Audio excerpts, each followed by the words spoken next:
ye amena bi dunkibaro amena damine ni femi o de kabili dogokun temene nin koin ayi anga jamana labo kosɛbɛ a yɛrɛ kɛra sabu ye fransikaw ka ministre min sigilen do ka jamana kɛlɛcɛw olu ka ministre n'o ye Florence Parly ye o Florence Parly a tun n'an bɛ dɔgɔkun tɛmɛnen a tun n'an fɛ Mali kɔnɔ yan an ka dunkibaru tɛmɛnen ninnu na cɛkɔrɔba ni musokɔrɔbaw an tun y'a jira u la ka fɔ Rusiw o Rusi ninnu n'o ye jamana ye jamana min u ni l'Europe jamana ka daminɛ kunungo fo ka se bima bɛn tɛ ko la wa u yɛrɛ bɛn tɛ fɔ la koyi diɲɛ kan ka lamara ni sira minnu ye jamanaw n'o ye diɲɛ jamanaw ye olu ka kow kan ka boli cogo minnu na Rusi ye jamana min tuma min na Modibo Keita an fa Modibo Keita ninnu ale tun bɛ fanga na waati min fo kana se General Musa Traoré ala ka yafa kɛ nin cɛkɔrɔba fila bɛɛ lajɛlen ma Mali ni Rusi la de tun bɛ dɛmɛ ɲɔgɔnya siraw ta ka ɲɔgɔn sɛgɛrɛ kɛrɛnkɛrɛnniyana minnu ye sɔrɔdasiya sira ye nka kabili mɔgɔ minnu ko k'olu nana ni bɛɛ diɲɛ fanga sigi ye cɛw b'a fɔ fɛn min ma ko démocratie ka diɲɛ ni fanga sigili ani fanga mara ye ko ka jamana mara ko ka bɔ setigi fangatigiya la ko k'a di jamanadenw ma minnu y'u kɛlɛ jujɔn anw fɛ Mali kɔnɔ yan anw yɛrɛw y'a mɛn ka fɔ maa fɔlɔ min sigira fanga na n'o ye Alpha Umaru Konare ye o Alpha Umaru Konare ko yɛrɛ man kɛnɛ k'u y'a doni ka taa n'a ye jamana in kɔ kan kɛrɛnkɛrɛnnenya min ye Maroko jamana ye arabu jamana dɔ kɔni don t'a dɔn ka fɔ nin kuma in ni tiɲɛ don sabu an ma pereperelatigɛ sɔrɔ a la fɔlɔ nka ŋunuŋunu kumaw ani bololɔ kibaruyaw bɛ k'a fɔ ko bololɔ ye kibaru cɛrin segi ye cɛkɔrɔba ni musokɔrɔbaw ani an ka jamana togodala sigibaw tuma dɔ la aw tɛ bololɔ kibaru kow kalama telefɔni minnu bɛ n'u jafilɛlama don i n'a fɔ tɛgɛ kɔnɔ fɛnsɛn kelen nka a b'i n'a fɔ aw sigin bɛ waati ni waati aw bɛ jafilɛ bondaso minnu lajɛ n'o ye télévision ye o telefɔni ninnu u bɛɛ lajɛlen ye vɛri ye fwa jaabi bɔ a la i n'a fɔ télévision jafilɛ bondaso ninnu aw bɛ jaw lajɛ cogo min nka telefɔni bonya tɛ tɛgɛ kɔnɔna fɛnsɛn kelen bɔ n'a a y'o bɔ a ti bonya n'o ye o telefɔni sugu ninnu kibaru cɛrin segi dɔw bɛ a bɛ f'o ma ko réseaux sociaux i sigin bɛ misaliyala i bɛ Bamakɔ i somɔgɔw o bɛ lamɛrikɛn jamana kan a ye se ka ɲɔgɔn ye aw bɛ kuma ɲɔgɔn fɛ e ɲɛ b'a la tigi ɲɛ b'i la o ye an bɛ don min na i n'a fɔ ko bi kɔdan telefɔni laban minnu n'o bɛɛ bolola o telefɔni ninnu de kibaruya bɛ cɛrin o sanfɛ a bɛ f'o ma ko réseaux sociaux o telefɔni ninnu kɔni kibaruyaw bɛ lase nka an b'a dɔn k'a fɔ o telefɔni sugu ninnu ma ca aw bolo kibaruya de cɛrinna o sanfɛ k'a fɔ min ye o Alpha Umaru Konare ye ko a man kɛnɛ k'u y'a doni ka taa n'a ye jamana kɔ kan dɔw ko arabu jamana don nka tiɲɛ don sawa tiɲɛ tɛ sawa don nata ninnu na minnu pereperelatigɛ di o Alpha Umaru Konare minnu sigira fanga na olu de ye General Musa Traoré ka fanga in jagoya gɛn nka General Musa Traoré ala ka yafa k'a ma a ko nazaraw o nazara kelen minnu bɛ yen n'olu kɛn bɛ ka Mali sigi k'u gɛngɛ Mali dala bi n'o ye Faransi jamana ye k'olu de farala jamanaden dɔw kan hali n'a y'a sɔrɔ k'a fɔ General Musa Traoré ka fanga in marali mɔgɔw bɛ mɔgɔw la a ma taa olu jimi sira fɛ sabu olu yɛrɛ kɔni fɛ ko General Musa Traoré ka fanga tun ye jagoya fanga ye sɔrɔlasi fanga tun don u ko binkɛnɛ jeni fanga tun don o General Musa Traoré kɛlɛla mɔgɔ minnu fɛ olu laban de ye Faransi wele ka na nka o Alpha Umaru Konare ma Faransi wele tuma min Amadu Tumani Ture sigira fanga na sɔrɔlasi ninnu ye ATT ka fanga tɔ paro o paroni min kɛra ni sɔrɔlasiw sigi diɲɛ setigi jamanaw ani diɲɛ yɛrɛ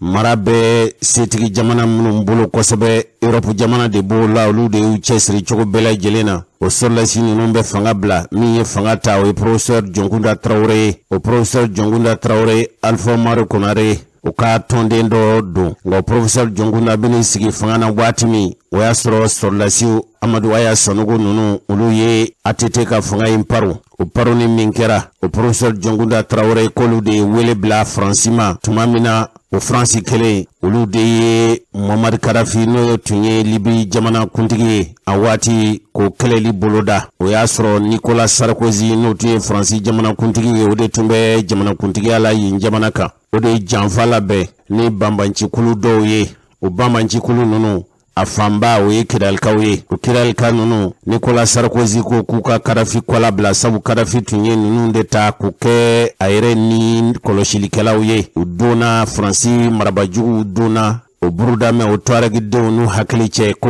Faransi binu dɛmɛ k'u dama faso tigɛ ka bɔ Mali la o tuma n'a bɛ mɔgɔ ɲɛna ka fɔ Faransi nakun ye Mali dɛmɛni ye u b'u yɛrɛw nɛgɛ Faransi kodayi bada Faransi ma deli ka kɛ Mali fɛ sabu Faransi ka Mali sɔrɔ a ma taa kɛlɛ kɔ kɛlɛ banbali kabulu ye jagoya fanga sigi cɛkɔrɔba ni musokɔrɔbaw aw tɔ minnu bɛ aw caman bɛ ko dɔgɔ la ka fɔ Faransi tun ye an marabajugu de ye Faransi tun ye an ka jamana bila jɔnya juru la mɔgɔ minnu ye Faransi gɛn ka bɔ an fa dugukolo kan o ye an mɔkɛ wala an fa n'o ye Mamadu Konatew ye Mamadu Konate Ala ka hinɛ la fatuli min kɛra tɔn minnu bɛ olu de farala ɲɔgɔn kan n'o kuntigiya tun dira Modibo Keyita ma an ka sibiridenw dɔnkibaru kɛnɛ kan o Modibo Keyita tun ye dantigɛli kɛ a ka fɔcogow la ale ye Faransi gɛn ka bɔ Mali dugukolo kan nka mɔgɔw bɛna ale kɔfɛ olu de bɛna Mali saraka k'a di Faransi ma o Faransi o de y'a fɔ burudamɛ ninnu ye minnu tun bɛ karafi ni kɔlɔsi k'u ka karafi kɔla bila ko n'u ye karafi kɔla bila k'a b'u dama faso tigɛ ka bɔ Mali dugukolo la Faransi de ye janfa jugu labɛn ani an lamini jamana dɔw olu ka sɔrɔ ka sira di o burudamɛ ninnu tuaregidenw ma nka a bɛ kɛ waati min o y'a sɔrɔ Amadu Tumani Ture tun bɛ fanga na Amadu yɛrɛ ye kuma caman fɔ ni Ala sɔnna ma a yɛrɛ kɔni tɛ balo la bi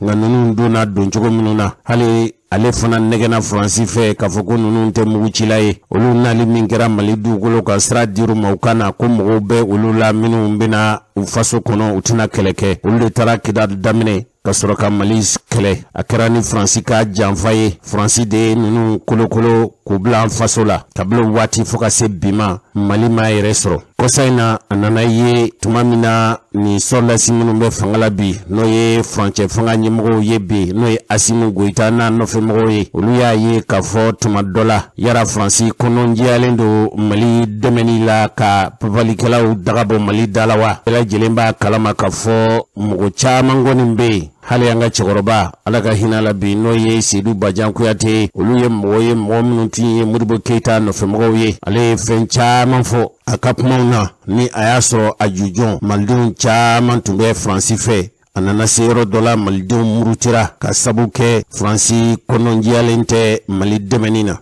Asimu Goyita ninnu de y'a ye sa ka fɔ yala Mali tɛ dabali ni fɛɛrɛ kura ɲini wa a bɛ se k'a yɛrɛ dɛmɛ cogo min ka papalikɛla ninnu kɛlɛ o Faransi de ye o papalikɛla ninnu ani o jamana bɔrɔtɔla ninnu n'o ye MLA mɔgɔw ye ninnu de ko ko u faso ye Azawadi ye Faransi minnu ye ninnu kolokolo u nali min kɛra k'u bɛna Mali dɛmɛ u ye Mali dɛmɛ duguba dɔw bɛ yen n'o ye Mopti ye Kona Gao ni Tombouctou u sɔrɔla ka Mali sɔrdasiw bali olu ka taa Kidali o gɛlɛya de nana wolo an bɛ don min i n'a fɔ ko bi Professeur Jonguna Traoré Faransikaw de ko ko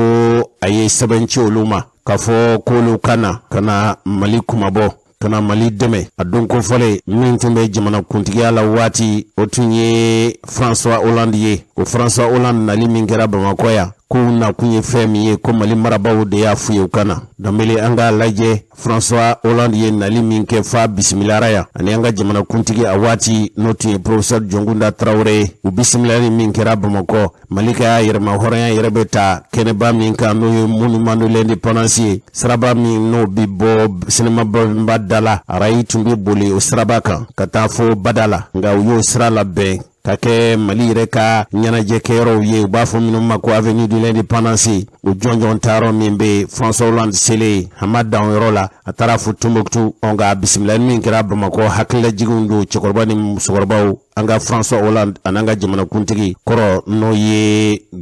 Professeur Jongunda Traoré olu ye minnu fɔ olu filɛ nin ye. La France, à la demande du président du Mali, Mali jamana ɲɛmɔgɔ ka laɲini kɔnɔ et dans le respect de la Charte des Nations Unies, diɲɛ kelenya tɔnba ka sariya taasira n'a laɲini ɲuman kan s'est engagé a ye a kan di hier kunungo pour appuyer ka Mali sɛnsɛn ka Mali dɛmɛ l'armée malienne Mali sɔrdasiw face à l'agression terroriste wale jugu ani kojugukɛlaw u bini min kɛra Mali kan qui menace toute l'Afrique de l'Ouest. n'a bɛ ka kɔnɔguwan ni siran ta ka ɲɛsin farafina tilebiyanfan jamanaw bɛɛ lajɛlen ma. D'ores et déjà, kabini bi grâce au courage de nos soldats, anw Faransi ka kɛlɛkɛcɛw ka cɛsiri un coup d'arrêt a été porté bali kɛra joli kɛra nunu ka ŋaniya jugu et de lourdes pertes ont été infligées à nos adversaires. an kɛlɛɲɔgɔnw tiɲɛnibaw donn'u kun. Mais notre mission n'est pas achevée. nga an na kun ye min ye an ka ci ye min ye a ma ban pewu fɔlɔ. Je rappelle qu'elle consiste n bɛ hakilila jigin kɛ an na kun na à préparer le déploiement d'une force d'intervention africaine ka labɛnni kɛ farafina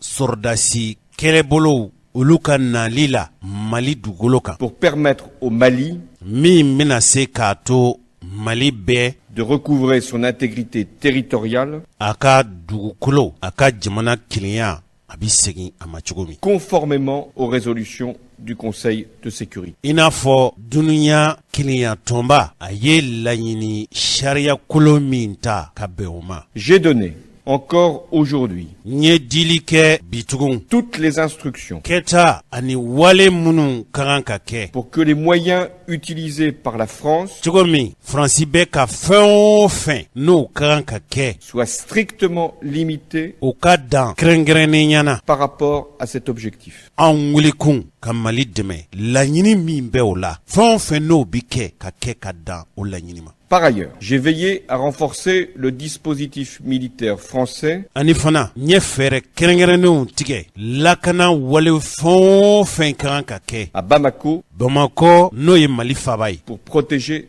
nos ressortissants. Faransi jamanaden minnu sigilen don Mali kɔnɔ. Je tiens à rendre hommage à nos armées. n b'a fɛ k'an ka tanu kuraya Faransi kɛlɛdenw ma sɔrɔdasi cɛw ma. L'un de nos pilotes est mort dès les premières heures de l'affrontement. an ka sanna kɛlɛ cɛden kelen u fatura kɛlɛ daminɛ waati yɛrɛ kɛrɛnkɛrɛnnenya na. Je salue sa mémoire. n bɛ bonɲɛmasegin kɛ a siw ma. Je rappelle que la France, dans cette opération, n bɛ hakililajigin kɛ Faransi wale min bɛ sen na ne poursuit aucun intérêt particulier. Faransi ka taɲini wɛrɛ sabu tɛ a kɛkun tɛ Faransi ka taɲini wɛrɛ kun ye Autre que la sauvegarde d'un pays ami. fo ni a y'a sɔrɔ min ye anw Faransi an teri jamana dɔ dɛmɛni ye. Et n'a pas d'autre but que la lutte contre le terrorisme. laɲini wɛrɛ foyi tɛ a la fo damatɛmɛ walew diɲɛ maa minnu n'u bɛ diɲɛ basigi diɲɛ karama diɲɛ ni lafiya n'olu bɛ dankari o la. C'est pourquoi o de y'a to son action est soutenue par l'ensemble de la communauté internationale Faransi bɛ ka fɛn o fɛn kɛ sisan diɲɛ yɛrɛ jamana bɛɛ lajɛlen bɛ Faransi jigiya kɔrɔ u fɛla o ni Faransi fɛla bɛɛ ye kelen ye. et saluée par tous les pays africains. wa farafin jamana bɛɛ lajɛlen bɛ ka foli ci ani taare fɔ Faransi ye. Dans les jours qui viennent, don nata ninnu na notre pays poursuivra son intervention au Mali. anw Faransi jamana an bi wale min na Mali dugukolo kan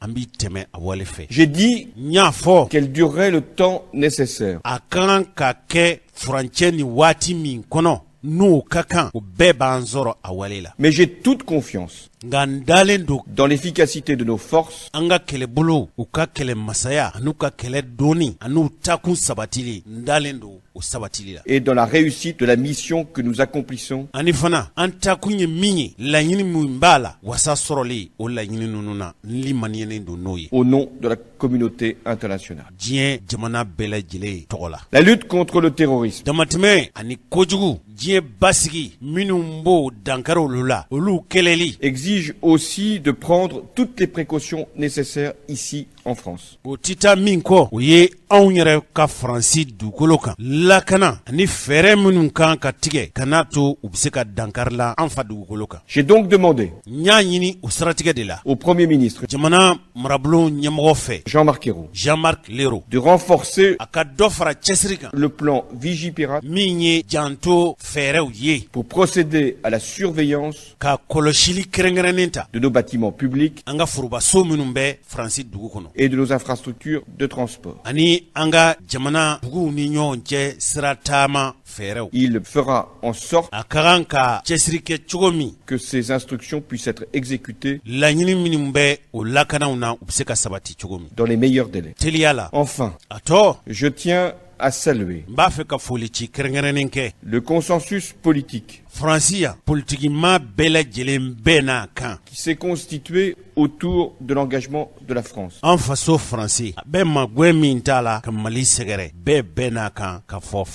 Dont le Parlement sera saisi dès la semaine prochaine. Dans ces circonstances, le rassemblement des Français est une force supplémentaire pour la réussite de notre action.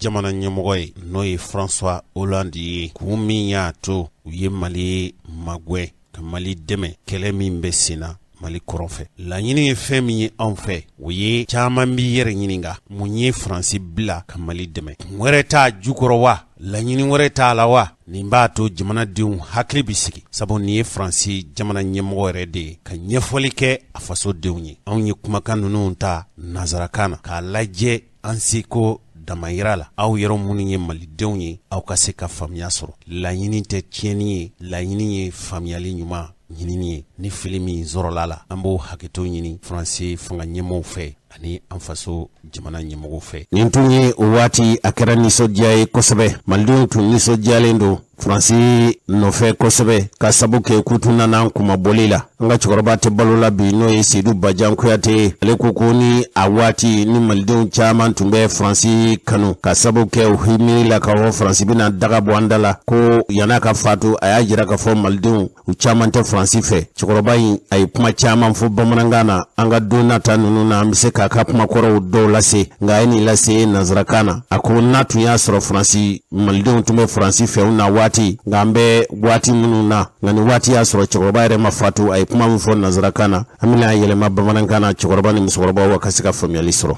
Jamana cɛdenw aw yɛrɛ y'o dilan o don Faransi n'a ka setigiya a bɔra Mali kɔnɔ aw tun bɛ Mali kɔlɔsi. Nka n'a nana ye k'a fɔ an bɛ duguba minnu ko fɔ n'o ye Bamako ye n'i bɔra ya kaban k'a daminɛ Mopti jamana kan fo ka taa fo Kidal ninnu ye yɔrɔ minnu aw banna maa minnu na k'o ye an marabajugu kɔrɔw ye olu ka wele ka na ko anw tɛ se k'an yɛrɛ lakana jamana yɛrɛ tilan bɛ k'a di olu ma yɔrɔw bɛ yɔrɔ la bi Mali kɔnɔ hali ni Mali faamaw b'a fɛ ka taa o yɔrɔ la f'u ka diɲɛ ɲini o jamana kelen fɛ aw minnu kɛra nin baarakɛbaa ye ka na o ye bi e ka yeta n'i ka fɔta ye mun ye o la. N kumana kan n y'a kuntigɛ o a fɔra ne ye don min na ko an tɛ se ka taa Kidal minnu fɔlɔ y'a fɔ n ye n ko tiɲɛ tɛ fo n yɛrɛ y'a mɛn burubaw da tuma min na n y'a mɛn an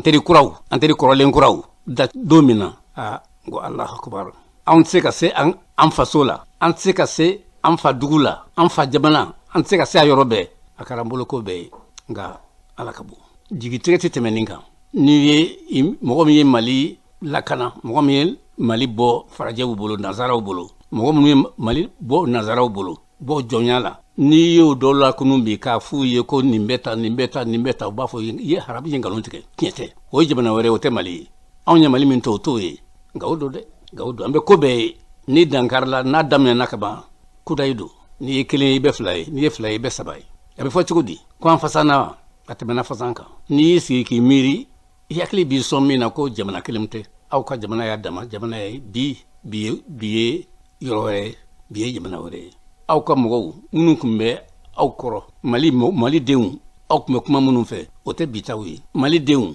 aw ni minnu tun jɛlen don aw ni minnu tun bɛ taama ɲɔgɔn fɛ aw ni minnu tun bɛnnen don o tɛ bitaw ye bi y'a dama ko ye bi y'a dama don ye min bɛ kɛ bi min bɛ ye bi o y'u dama a dama wale bi ye wari de ye n b'a ɲini fan bɛɛ n b'a ɲini sen nin bolo n b'a ɲini fan bɛɛ n ko an ka kuntigiw yɛrɛ b'a fɔ n'i bilala yɔrɔ la wari bɛ yɔrɔ min na n'i m'a ta n'i m'a dun k'i kɛra dangaden ye n'i ma i somɔgɔw latulɔ i denw i balimatɔ ni minnu latulɔ i kɛra dangaden ye olu de ka gɛlɛn mais jamana tɔw minnu den tɛ fanga la fanga suma tɛ minnu na olu tora la olu kɛra dangadenw ye anw m'an miiri o la abada n y'a fɔ siɲɛ 3 anw m'an miiri o la abada anw miiri jamana i bɛ da n'o ye i bɛ wuli n'o ye jamana k'a dɔn k'a teliya k'a dɔn n y'a fɔ denmisɛn dɔw ye n ko an tun bɛ fanga ɲini tuma min na farajɛw ka mɔgɔw tun b'a fɔ an ye aw tɛ se ka hali misɛli dilan aw b'a fɔ k'a b'a yɛrɛ ta o de tun bɛ fɔ aw tɛ se ka hali alimɛti dilan aw b'a fɔ k'a b'a yɛrɛ ta bi an bɛ fɛn dilan min tɛ alimɛti ye an b'an yɛrɛ bolo an y'o kɛ an b'a ta don min na an b'a kɛ an tɛ se bi dɛ nka an b'a kɛ a b'a ye an b'a kɛ u y'a ye fana an y'a kɛ nka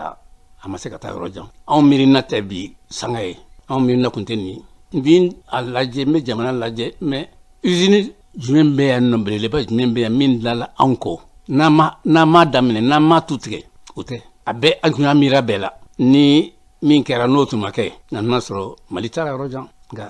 nka mun don i b'a sɔrɔ an kun dara nin kama nka jigitigɛ tɛ dɛ i jigi misɛnyara cogo cogo jigitigɛ tɛ Mali ye Mali de ye Mali tɛ fugari jamana ye Mali tɛ fugari jamana ye a kɛra cogo cogo don dɔ la anw tun ye tu min tigɛ o dugu jukɔrɔ fɛnw a sanfɛ fɛnw a bɛɛ na bɔ ka hɛrɛ lase malidenw n'Ala sɔnna. Nin de kɔfɛ sa a nana ye k'a fɔ Faransi ŋaniya jɛlen tɛ hali n'o kuma fɔli ti bɛn Faransi kanuba minnu b'an faso kɔnɔ yan hali n'o kuma ti bɛn u ma kuma in ye tiɲɛ de k'a fɔ ni a y'a sɔrɔ Faransi tun kɔnɔ jɛlen don a fɔlɔfɔlɔ tun ye fɛn min ye Faransi tun tɛ Mali soldasiw bali ka don Kidal hali min ye Musa Mara ye taali min kɛ Kidal janfa min kolokolo la a waati o ye Faransi ka janfala bɛnnen ye fɛn caman b'a jukɔrɔ nka don nata ninnu n'a tiɲɛw bɛna bange Mali de nana ye sa k'a ye k'a fɔ Faransi kɔnɔjɛlen tɛ fasoko la a kɛra i n'a fɔ Mali b'a fɛ ka wele bila Rishima ɲa jiraw la k'a fɔ Rishi jamana ni Modibo Keita ani Musa Traoré tun bɛ baara kɛ ɲɔgɔn fɛ o waati Mali sɔrɔlasi cɛw ɲɔgɔn tun ka dɔgɔ farafinna yɛrɛ tilebiyan fan fɛ o kɔsa in na Asimi Goïta fanga kalifali min kɛra wala a ye fanga minɛli min kɛ Mokhtar Wan ani bandaw la ale fanga tun minɛ fɔlɔ la a ye Ibrahim Boubacar Keïta u ye Ibrahim Boubacar Keïta ka fanga pɔrɔni min kɛra o de senfɛ ala ni diɲɛ setigiw ka tintin fɛ olu sɔrɔla ka fanga in kalifa bandaw la o ye sɔrɔsi cɛkɔrɔ ye ani Mokhtar Wan nka a kɛra i n'a fɔ Faransi tun y'olu nunjuru minɛ kaban laɲini minnu tun bɛ Mali sɔrɔlasiw ka laɲini tun ye fɛn min ye bandaw ani Mokhtar Wan olu tun kɛra i n'a fɔ nunjuru tun bɛ Faransi bolo o de nana kɛ sabu ye ninnu ye fanga pɔrɔni laban in kɛ a sɔrɔla ka jamana marabolo o ɲɛmɔgɔya kalifa Choguel Kokala Maïga la o de bɛ Choguel Kokala Maïga bolo bi nin kosa in de la sa ko Mali sɔrɔlasiw i n'a fɔ anw yɛrɛ ka sɔrɔlasi ɲɛmɔgɔ ninnu u caman ye kalan de kɛ Rishi jamana kan olu de b'a fɛ ka wele bila Rishi ma a kɛra i n'a fɔ Rishi fana ye sira di k'a fɔ baarakɛ bondaso dɔ bɛ olu ka jamana kan n'o ye Wagner ye ko Wagner u ye u ka jamana kɛlɛcɛ dɔw ye hali ni faso yɛrɛ taw tɛ Rishi jamana ye jamana min mara bɛɛ a fanga bɛɛ lajɛlen bɛ o maratigiw de bolo n'o ye Richilare kuntigiya kalifalen do mɔgɔ min na bi n'o ye Putin ye o Putin ni a ka jamana kan kɛlen do ka sira di u ka sɔrɔlasi kɔrɔ dɔw ma u ka cakɛ bondaso dɔw dayɛlɛ o cakɛ bondaso ninnu hali ni Richila yɛrɛ tɛ wuli ka taa Mali jamana diɲɛ jamanaw kan ka taa o jamana ninnu dɛmɛ u ka kɛn yɛrɛ cakɛ bondaso dɔ bɛ yen o ye sɔrɔlasi cɛkɔrɔw ye olu de bɛ taa jamanaw dɛmɛ i n'a fɔ Centrafrique i n'a fɔ Syrie i n'a fɔ Libye ni kɛlɛcɛ ninnu taara o jamana ninnu dɛmɛ k'a fɔra ko Mali ye wele bila o Rishi sɔrɔlasiw de ma o de ma kɛ Faransi fɛla ye kosa in de la sa min ye Florence Parly ye ko ka jamana kuntigi an'u ka jamana ya ci kana anw fɛ Mali kɔnɔ yan a nali min kɛra yala nali kun kɛra jumɛn ye maa bɛ se ka fɛn jumɛn to i hakili la yala nali min kɛra yala a nakun tun ye Mali jamana kana sɔn ka Rishi wele de sa wa yala Fransikaw ka ministre min u ka kɛlɛcɛw ka ministre ye muso dɔw n'o ye Florence Parly ye yala nali min kɛra ani colonel Sadio Kamara n'o ye Mali kɛlɛcɛw ka ministre ye yala o de ye layidu d'a ma ko Mali tun ye wele min bila Rishi ma ko Mali tɛna wele bila o Rishi ma tuguni wa yala layidu taara Mali fɛ wa yala Florence Parly na kun ye anw fɛ Mali kɔnɔ yala tun kun ye Rishi ka sɔrɔlasiw kana na tuguni wa tiɲɛ don cɛkɔrɔba ni musokɔrɔbaw Faransi ka ministre n'o y'u ka sɔrɔlasiw ka ministre ye dɔgɔ furancɛ tɛmɛnen a tun b'an fɛ Mali kɔnɔ yan a nana koyi a nana wa n'an ka jamana sɔrɔlasi kuntigiw u ye ɲɔgɔn kuma ɲɔgɔnya yala colonel Sadio Kamara ani Fransikaw ka ministre n'o y'u ka kɛlɛcɛw ka ministre ye yala o ministre muso nali min kɛra anw fɛ Mali kɔnɔ yala ani an ka jamana ministre min n'o ye an ka kɛlɛcɛw ani jamana tangani ka bɔ juguw ka mantɔrɔ ma n'o ye colonel Sadio Kamara ye yala o dun ye mun fɔ ɲɔgɔn ye tiɲɛ don Faransi ministre nali min kɛra ani an ka jamana kuntigiw u ye ɲɔgɔn kuma ɲɔgɔnya fɔlɔ min tɛmɛna ani an ka jamana kuntigiw ni ɲɔgɔn cɛ ninnu ɲɛmɔgɔ fila u ye ɲɔgɔn ye gundo la fɔlɔ Mali fanga ɲɛmɔgɔw kuko ko fukasi ni roima benka matme uluni rishu ka kelechew no ye rishi jamana keme ka keleche munun labe ni mami magube wula ku kika kelechew dige ka sordasiya famia duma halini juguminun keme kika jamana damine ku wele uki deme ika ukase ka ideme ka jugu nunun kelenga ibe wari sarawye ko mali fama ukoko fukase ni roima benga matme onunu rishila solasi nunun nyonche nimbara kufole nununa nganga jamana kuntigi ye femi fo Florence Parly no femogo ye Francis rede idashwe ka foku wati nata nununa oluka keleche munumbe mali dugoloka no ye barkani yorobe yorola no ye Kidal Tombouctou ani Tessaliti ni anga jamana korofe dugu doye kuka solasi munumbe ubina o solasi nunu nduni ka tanolu ye o mali fanga nyimo de ajira saka fo ni Francis koni mba ka kelecho duni ka taina fo Francis ya pma fo chogomi otuma atinye fo mali reka fere ni dabali kura nyini o fere ni dabali kura nyini kude tu fere obeka tege faso en faso mali fe bi o kuma mi fora anga jamana fanga kuntigi o fe ko Florence Parly ya jira ka fo kwa ide ko uluka solasi tina ta ka mali dugolo bla kube ka dabali ni fere kura ani kele fere ni kele dabali kuba fe ka yelemani falindu douala Francis Koko alena ademebo ana chakanyon to munumbe noye nasra jamana no l'Europe jamana e kolo beka fere ni dabali kura de nyini o fere ni dabali kura tige ko debina ke sabuye dona bo Francis reka kele chawla mali dugolo ka chorba ni musokoroba ka don ka fo prepare tigela kuma min temena Florence Parly no ye Francis ka keleche ka ministre ani colonel Sadio Camara no ye anga keleche ka ministre ka fo jonjo na kuma min temena union che ko mo buru gundu be kalamawa gundu bala minu ni mashi kenema mo koni mabo kalama wa minu tumbe akene ka olu shite komi ye sheria foka fo ni kuma nunu temena union che prepare tigela ga duguduguma kuma minu sonla ka bwa keneka ko mali keleche ni mo no ye colonel Sadio Camara e kama fo Francis ka ministre ye ka fo ko kuma minu be ka fo mali ani rishila keleche no vangdere kubunu tegadi nyoma ama fefo ka fo ku kuma te che wa ma fo ka fo okununu ntela bena ama dantikele foike fokase ni roima foka prepare tike fo awye ka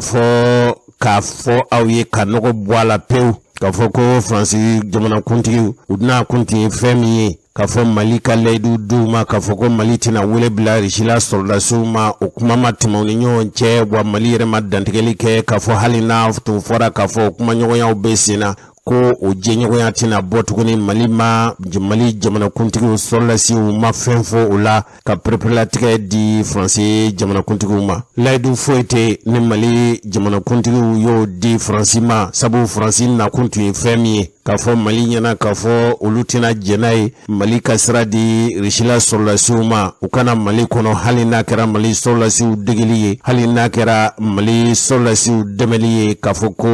ulu bena andeme ka papalikela nga daga bwandala mali maledu foi di rishima mali maledu foi di Francis jamana continue ma osiraka yala mali fanga kuntigi fana ye dantigeli ke ka fo niya ye ka fo olu ya lanyini ka fo ne uni rishila solasi nunu ka kuma ka fo ko asabu ye yala mali fana ye o nyefoli ke Francis jamana kuntigi kerengere ni nyana ka solasi ka ministre muso no Florence Parly yala mali fama ye fenfu ye osiraka wa mali solasi ka nyemugo kerengana nyana nga ministre minisile no nga jamana tangani ani ka jamana kishi ka bojugu ka mantoroma no ye colonel Sadio Camara ye dandigele minke oko ni mali fandana ni ta kerengana nyana moti mara ani gawo ni Tombouctou mara foka se segu marama mali solasi be kele kumbeni na weche ga je resitigi jamana munumbe ani je jamana yerma horene ulka solasi munumbe nunumbe na kunye mali basigili de nga fuka sini roima ni fema fara malika konogwani malika kololo kan foi mabwala yala bisika famu mali fe chogodi ni solasi la hauta jama kulu beya je jamana yerma horene ka keleche no ye minismai Francis reka kelebolo no ye barkani ka fara l'Europe jamana ka keleche ka no ye l'Europe jamana nunu jamana caman bɛ o la u b'a fɔ minnu ma ko takubaw l'Europe jamana ka ca kosɛbɛ ninnu bɛɛ lajɛlen olu ka kɛlɛcɛw bɛɛ bɛ yan ni dun ye jateminɛ kɛ minnu ko k'olu ye pabalikɛlaw ye olu tɛ tɛmɛ 100 yirika damadama kan n'a fɔra k'a fɔ nin lahaw ta kɛlɛcɛw bɛ Mali fan bɛɛ lajɛlen fɛ e dɛsɛ bɛ ninnu na ninnu kɛmɛ ka Mali kɛ u ba ka guanforo ye Mali faamaw ko k'olu t'o faamu o tuma ni fɛrɛ kan ka ɲini Mali fɛ min b'a to Mali yɛrɛ bɛ se k'a yɛrɛ sɔrɔ ko Mali b'o dabali n'o fɛrɛw tigɛ Mali yɛrɛ fɛ n'a y'a sɔrɔ nin ye bana sugu min ye ko a bana gingɛnen don Mali da la yala Mali tɛ se ka fɛrɛ ni dabali wɛrɛ ɲini ka fura wɛrɛ ɲini Mali ka bana la wa ko Mali n'o kɛ wa o tɛ Mali fanga ɲɛmɔgɔw kelen ka hakilina ye bɛɛ lajɛlen b'a dɔn k'a fɔ maliden joli joli bɛ bi ni y'olu ɲininka aw yɛrɛ ye cɛkɔrɔba ka kuma mɛn a jira k'a fɔ Faransi ma man di tuguni o bɛ ten cogo min maliden joli joli bɛ minnu limaniyɛnen don k'a fɔ anw ka kojugu an ka jamana janfa tɛ maa wɛrɛ nɔ ye ko Faransi de nɔ don o malidenw yɛrɛ bɔra dɔgɔkun tɛmɛnen k'a jira k'a fɔ u b'a ɲini sɔrɔdasiw fɛ o sɔrɔdasiw k'u cɛsiri cogo bɛɛ lajɛlen na Russie bɛ se ka na cogo min sariya minnu sɔrɔla ye sharia nunu filɛ ni Centrafrique encore ya no anya e français tieni min do Centrafrique ko anyo Russie be no o mune tora o mami fo Russie ma français bien no sans konoto français est incompétente la France est incompétente incapable parce qu'elle est raciste à la base. Raciste de droit, c'est que Franci jamana foi debe. Et puis c'est que mogoshi deme. Parce que ala c'est que ça erekoro, yerema orona te ale bolo. Foi taga dugukolo jugoro ni binganinte. Il est fait ou bolo. Ko sanu deuxième place mondiale avec bon Mali de là. Iranium premier pays producteur avec bon Areva de Niger. Entre-temps yelente Nigérian yerebolo. Niko kibi dado France ga kumala kwa. Atese ga ba dusuga se ga bo. Jamana min dodoro akanga ka bada geni ala ko o bada frontière ala ka do ani Afrique ma kololo mi be no ne bolo o san konoton kololo de parce que anga na nyina ko français de nana ni terrorisme Mali la anga na nyina ko Nicolas Sarkozy ni Tony Blair Barack Obama olu surtout chambe président la sa Joe Biden o vice président olu de nana libiti o mu bo ye Kadhafi fa Karabelu armée ka klaka na balaou bi Malika donc noko ni mogo fagabaga no ya fwa yere makaye e deme bagay san konoto avec e faga halisa e maroke fagabaga do e ba miniko e deme bagay yoro tukuri. Donc la France est un pays pompier pyromane, un pays pauvre qu'on sera ravi d'éjecter dehors avec une immense fierté. Bon wolega membolo no koni o de fongo folie be présent patriote Assimi Goïta nga folie be le baba wele dami mambolo anga faranyo nga halibi anga transition soutenue anga yira kambe de gafeti do anga yira kambe de faso ke jode bonye ni jamana kon dum famba ka se ka la maga mi no bi nyeshini ka fo anga jamana bobolo la bi anya kuna fundila wole ka se ko o kuna fon la se mo ma ni ye jatimini ke abiye ka fo folo akwa gela rega jamana kono e ka se ka mo soro ali ka fu no fe ko francika ni wala jugumandu ye mais bi ayira ka fo anga wuli ka jonno kan ma obe munu kara ministre ma bo mini kara député ma be munu rewta ambassadeur la France ka fo ko ambe freka wuli ka jomin ke francika ko wala jugu no kan ko ni wuli ka jonye bil akide o chien dirama donc abiye ka fo ni jatimini ke yani ame kon kan bara nunu ke tikara fra France de kuna ka francira ka fo ko ale di biseka ombobolola o tikara ba munu fora galon kan anga wuli ka jokara sababu ka bela jelen waraka c'est pourquoi nya kanu ka fo Emmanuel Macron ale fora jamana kantiki doko kata se fo François Hollande ale de kan wati konana unana ango tala munu manene panasi la ka tikara mi fo France kuna ko France die anka jamana la kana bayni kishibaye o ka kuma kan galon tiya o ami domine ekobi France tume mo bolo tugumina oni France yere kun kelen do kan ko nyekun ta tugumina je gun ko ni je sharanya ko la bi chamambare borala donc min borola wayra ka fo kan wuli ka jo alhamdulillah be kan do fo kana ta si ami domine ko bi abi ye ka fo ko fama o kelen do ka wuli ka joke ya sani rishi jamana bolo se ka do ma tugumina ka jamana bo bolo la ani irisi ga tiga di nyoma o gunka France kabira fora ko ani irisi bena tiga di nyoma France yere damno we kri machine damne parce que uma foi famu sa konoto awe jamana mi kono awe a crise plan Libye ka Niger Chechina e kana amba jamana ke tomoe sa konoto aw desera ko aw ka gɛlɛya min bɛ aw ma fura sɔrɔ a la diɲɛ don o don k'olu ka fisa ni bi ye faransi an bila o de kɔnɔ sanji 9 maliyɛn 15 o de bɔnɛna ne na maliyɛn miliyɔn 1 o de y'a sigiyɔrɔ bila dɔw taara jamana kɔ kan dɔw nana jamana kɔnɔ yɔrɔ minnu kɔlɔsumalen don ka tɛmɛ kɔrɔnfɛla ani cɛmancɛ bolo kan ne b'aw ɲininka an bɛɛ ye école kɛ hali école la moyen dɔ bɛ yen n'i y'a sɔrɔ i bɛ fɔ ko excellence moyen dɔ bɛ yen n'i y'a sɔrɔ passable moyen dɔ bɛ yen n'i y'a sɔrɔ i bɛ redoubler mais moyen dɔ bɛ yen n'i y'o sɔrɔ a bɛ fɔ o ma ko moyen de renvoi c'est ce que Barkhane a récolté au Mali une moyenne de renvoi et c'est pourquoi Barkhane doit être renvoyé face à l'échec patent et récurrent jumɛn bɛ ka fɔ ta ka bɔ an ka jamana kɔnɔ n'o tɛ e tɛ se ka anw ka gɛlɛya dilan ka tila k'i bɛ kɛ o gɛlɛya kelen fura ye an bɛ ka ɲɔgɔn nɛgɛ sa c'est un faux médicament ça peut pas soigner notre maladie anw ka bana min b'an na le Mali aujourd'hui est un grand corps malade mais le médicament Barkhane est un faux médicament a tɛ se k'an ka gɛlɛya furakɛ au contraire a bɛ gɛlɛya labalo de. Donc, on est très dit que Rissouma, nous avons panique au village. Je tiens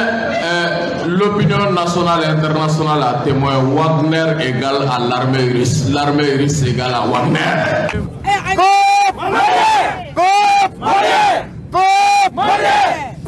Pour la révolution! Pour la révolution! Pour la révolution! Nous sommes la paix! Nous sommes la paix! Nous sommes la paix! La patrie humaine, c'est l'ennemi du peuple malien!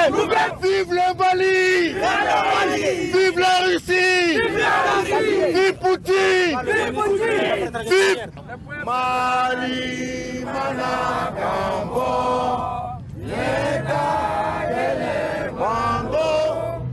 Ambe Jesi Kala idutime So adu yani akele Farafina kele ya Jugu mana kumbo Konona wali kenema Eka wili kijo Saya kafusa maloye Farafina faso Mali Jonjo iko oronya bere Farafina na faso Mali Kele iko kele ya kele Mali te baby Mali te beshini Digi ya foro funtira kaira Deo akili la tierra pepe Papa Bon, a Djelendo, koni jamana fune ka uyu polo faronga Kake kelele, ko okmana djougou, ki machin de boumne Lorsque la jeunesse s'unit, l'impérialisme tremble Okmana amna comment dit, ka asou là-bas, on est filtre félicien Donc, amna damne, quoi, alay beaucoup d'abord Mali jeunesse doronte, mais Mali BDBA Djekoulou fembe malla minko kanga yelema horoya Ani anga horoya nanga dambe, angwa taka yanga anganga souveraineté barake anganga yereta barake anga tege di nyogoma bede nyogomine mimbe ambi okabo hali M5 mimbe ambi o mouvement bade yere wolo bola M5 bola GPM bola Sentinelle bola et PAC bola Kacha ambede ko kanga kumani kankele pour que beki ka dombaga wele beki de wele beki muso wele beki che wele mogo bado ko Mali bi dusukuna pour que anga yira kenema juguba ani anga yira ko la corona jugula ko vraiment malien nyogon tegamine ko be kele bi ambanga jamana jugoroma do ambanga autorité jugoroma do ambanga armée jugoroma do ambanga gouvernement jugoroma do. On est contre tout ce que la CEDEAO est en train de compléter dans notre dos. Ala saga so ko be bokumanaya. Aw beni aga wakati mo wana ga sigida mina. Bi uladan na ɲɔgɔnye kana yan Mali jeunesse jɛkulu fɛn bɛ Mali kɔnɔ ani Mali kɔ kan a bɛɛ de farala ɲɔgɔn kan an bɛ welewele kan min bila malien bɛɛ ma n kɔrɔkɛ y'a fɔ cogo min na cɛ fara muso fara denmisɛnnin fara mɔgɔkɔrɔba kan mɔgɔ ko tɛ Mali jugu min bɛ kɔfɛ ani Mali jugu min bɛ kɔnɔ nin ye u kaburu sentɔ de aw yɛrɛ b'a dɔn n'an jɔ a kuma o kuma k'an bɛ kuma an t'a fɔ an da la o ye kɛlɛ daminɛlen de ye an ka autorités u b'a dɔn sisan k'a fɔ u jukɔrɔma tintinen don ni maliden bɛɛ ye M5 ko tɛ Mali bɛɛ armée an ka justice jugu minnu bɛ kɔfɛ n'o ye français ni u ka mɔgɔ minnu b'an ka jamana kɔnɔ yan k'u ta banna Mali ko la ko fɛn kɛra ka tɛmɛ nɔgɔya de kun y'o ye sisan an wulila k'an jɔ an ye min kɛ i bɛ ka ko la an ɲɔgɔn don u bɛna ta ka bɔ yan jagoya a jara mɔgɔ ye a ma ja mɔgɔ ye maliyɛnw ne bɛ bɔ kuma la k'aw bɛɛ wele bɛɛ ka wuli k'i jɔ ni Ala ka jɛ ye.